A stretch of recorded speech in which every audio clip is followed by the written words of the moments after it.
First taste के हवाले से आगाह कंदासीं। पाकिस्तान टीम के ऑस्ट्रेलिया हथां बदतरीन शिकस्त थी है। कप्तान शान मसूद, बाबर आजम, सरफराज अहमद, अब्दुल्ला शफीक पहिरीं ऐं ॿी इनिंग में मुकम्मल तौर ते नाकाम रहा। अब्दुल्ला शफीक 2, इमामुल हक 10, कप्तान शान मसूद 2, सरफराज अहमद 4, आगा सलमान ऐं फ़हीम अशरफ 5-5 रन्स ठाहे आउट थी विया आहिनि। अवांखे आगाह कयूं पिया पाकिस्तान के बदतरीन शिकस्त थी है पहिरीं मैच में। पर्थ टेस्ट के हवाले से आगाह कयूं पिया पाकिस्तान टीम के ऑस्ट्रेलिया हथां बदतरीन शिकस्त थी है। कप्तान शान मसूद, बाबर आजम, सरफराज अहमद, अब्दुल्ला शफीक पहिरीं ऐं ॿी इनिंग में मुकम्मल तौर ते नाकाम रहा आहिनि। अब्दुल्ला शफीक 2, इमामुल हक 10, कप्तान शान मसूद 2, सरफराज अहमद 4, आगा सलमान ऐं फ़हीम अशरफ 5-5 रन्सूं ठाहे आउट थी विया आहिनि। ऑस्ट्रेलियाई टीम पंहिंजी ॿी इनिंग 233 रन्सुनि ते डिक्लेयर करे पाकिस्तान के मैच खटण लाइ 450 रन्स जो हदफ ॾिनो हो। पर टेस्ट बाबति तव्हांखे आगाह कयूं पिया पाकिस्तान टीम के बदतरीन शिकस्त थी वई आहे। ऑस्ट्रेलिया पाकिस्तान के पहिरीं टेस्ट मैच में 360 रन्सुनि तां शिकस्त ॾेई छॾी आहे। तव्हांखे आगाह कयूं पिया पर टेस्ट में ऑस्ट्रेलिया हथां पाकिस्तान के 360 रन्सुनि तां बदतरीन शिकस्त थी आहे।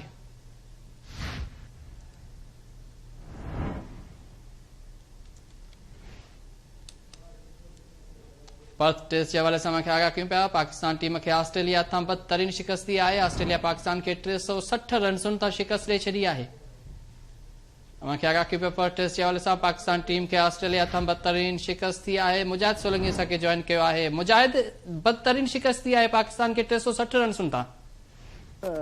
असां पंहिंजे प्रोग्राम में इहा ई शइ डिस्कस कई हुईसीं त पाकिस्तान लाइ हिन टेस्ट मैच खे बचाइण नामुमकिन है ऐं उहा ई सूरत हाल साम्हूं आई, छाकाणि जो पाकिस्तान के खिलाफ़ जेको टारगेट ऑस्ट्रेलिया की टीम पाकिस्तान के हिन मैच में खटण लाइ ॾिनो उहो 450 रन्स हुई। ऐं हेल्थी ॻाल्हि इहा त पूरी पाकिस्तान जी टीम पंहिंजी ॿी इनिंग में सिर्फ़ 89 रन्स स्कोर करे आउट थी वई आहे ऐं 89 रन्स स्कोर में सिर्फ़ ऐं सिर्फ़ 2 बैटर्स अहिड़ा आहिनि जेके डबल फिगर में पहुची चुका आहिनि, जिन खां अलावा जेके 9 बैटर्स आहिनि उहे डबल फिगर में बि न पहुची सघिया। बाबर आज़म 14 रन जी इनिंग खेॾी, जॾहिं त सऊद शकील जेको आहे उहे 24 रन स्कोर करे सघियो। अहिड़ी तरह सां इहे 2 बैटर्स जेके हुया पंहिंजी ॿी इनिंग में पाकिस्तान पारां डबल फिगर में पहुता ऐं उन सां गॾु 10 रन जी इनिंग खेॾी आहे इमामुल हक। त मजमूई तौर ते पाकिस्तान जी बैटिंग असां पहिरीं इनिंग में बि ॾिठोसीं त 271 ते समूरी टीम ढेर थी वई ऐं उन खां पोइ 216 रन जी बढ़तरी हासिल थी हुई ऑस्ट्रेलिया जी टीम खे पहिरीं इनिंग में। उन खां पोइ ॿी इनिंग में बि असां ॾिठोसीं अॼु 233 रन 5 विकेटुनि जे नुक़सान ते ऑस्ट्रेलियाई टीम इनिंग डिक्लेयर करे छॾी ऐं अहिड़ी तरह सां पाकिस्तान खे अॼु चौथे ॾींहुं जेको टारगेट मिलियो वक़्तु उहो 450 रन जो हुयो ऐं पाकिस्तान जी पूरी टीम जेकी आहे उहा 89 रन्स ठाहे आउट थी वई ऐं पाकिस्तान खे इन पहिरीं टेस्ट मैच में 360 रन्स तां शिकस्त मिली आहे। 360 रन्स तां शिकस्त ॾेई ऑस्ट्रेलिया 3 टेस्ट मैचिस खे बदल सीरीज़ जी पहिरीं टेस्ट मैच में कामयाबी हासिल करे सीरीज़ में 1 जी भेट में जेको आहे सो ॿुड़ी जी बढ़तरी हासिल करे वरिती आहे। 2 टेस्ट मैचिस अञा बाक़ी आहिनि। 26 तारीख़ ते ॿी टेस्ट मैच आहे मेलबर्न में ऐं 3 जनवरी ते जेकी 3 ऐं आख़िरी टेस्ट मैच आहे उहा शेड्यूल थियल आहे सिडनीअ में। त पर्थ में जेकी पहिरीं टेस्ट मैच खेॾी वई उन में मुकमल तरह सां पाकिस्तान जी टीम खे जेको आहे सो आउट क्लास करे छॾियो आहे। ऑस्ट्रेलियाई बॉलर्स ऐं जी ॻाल्हि कयूं बॉलिंग जी त जीअं मिचेल स्टार्क आहे उन 3 विकेटूं हासिल कयूं आहिनि, जोश हेज़लवुड 3 विकेटूं हासिल करण में कामयाब थियो, नेथन लियान 2 विकेटूं हासिल कयूं। अहिड़ी तरह सां टेस्ट क्रिकेट में 500 विकेटूं हासिल करण में कामयाब थियो आहे। नेथन लियान ऐं पैट कमिंस 1 विकेट हासिल कई।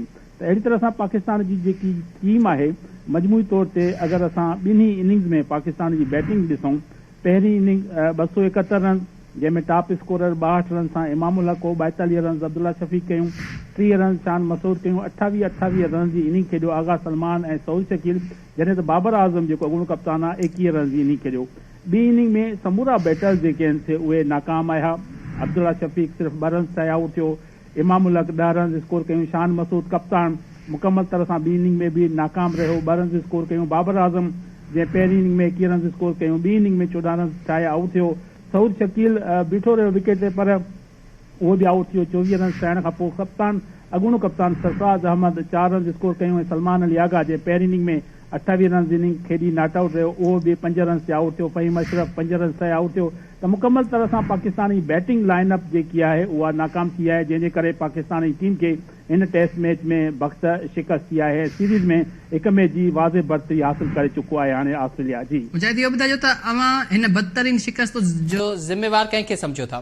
जी मजमूई तौर ते असांजी ॻाल्हि कईसीं त पाकिस्तान जी बैटिंग नाकाम थी आहे, इहा ई जेकी आहे उहा शिकस्त जो सबबु बणी आहे। छाकाणि जो पाकिस्तान जी पहिरीं इनिंग तव्हां ॾिसो अगरि कंपेयर कयो ऑस्ट्रेलिया खे त ऑस्ट्रेलिया पंहिंजी पहिरीं इनिंग में 487 रन स्कोर कयूं हुयूं ऐं उन जे मुक़ाबले में जॾहिं पाकिस्तान पंहिंजी पहिरीं इनिंग खेॾी त 271 ते पूरी टीम ढेर थी वई, त 216 रन जी बरतरी हासिल थी। त माना पाकिस्तान पहिरीं इनिंग में त ख़राब कारकर्दगी जो मुज़ाहिरो कयो, त उमेद हुई त ॿी इनिंग में शायदि बैट्समैन विकेट खे सम्झी सघनि, बॉलर्स खे सम्झी सघनि, पर उहो बिल्कुलु उबतड़ साबित थियो आहे। त पहिरीं इनिंग में त पाकिस्तान 271 कयूं, पर ॿी इनिंग में सिर्फ़ु 89 रन ते पूरी टीम ढेर थी वई आहे।